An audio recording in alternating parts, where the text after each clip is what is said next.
जिस इंसान ने अपनी जुबान पर काबू पा लिया, उसने दुनिया की आधी मुश्किलात को फतह कर लिया। सब्र एक ऐसी शानदार सवारी है जो अपने सवार को कभी गिरने नहीं देती, ना किसी के कदमों में और ना ही किसी की नजरों में।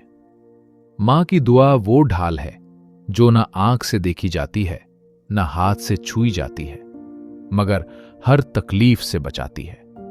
रिश्ते पैसों से नहीं, इज्जत, वक्त और तवज्जो देने से मजबूत होते हैं। वक्त गूंगा नहीं होता, बस कुछ देर के लिए खामोश रहता है, लेकिन जब ये बोलता है तो फिर किसी को बोलने के काबिल नहीं छोड़ता।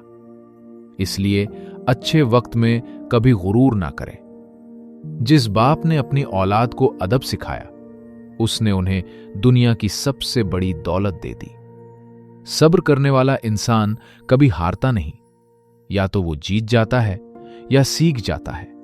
एतबार की इमारत तामीर होने में सालों लग जाते हैं, लेकिन इसे जमीन बॉस होने के लिए सिर्फ एक झूठ का धचका ही काफी होता है।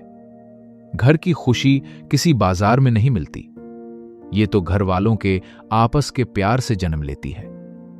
बीवी अगर अपने शौहर से मुखलिस हो तो वो ये 5 काम जरूर करेगी। उसकी इज्जत करेगी, उसके राज महफूज रखेगी, उसकी थकन को समझेगी, उसकी कामयाबी पर फख्र करेगी और उसके साथ हर हाल में खड़ी रहेगी।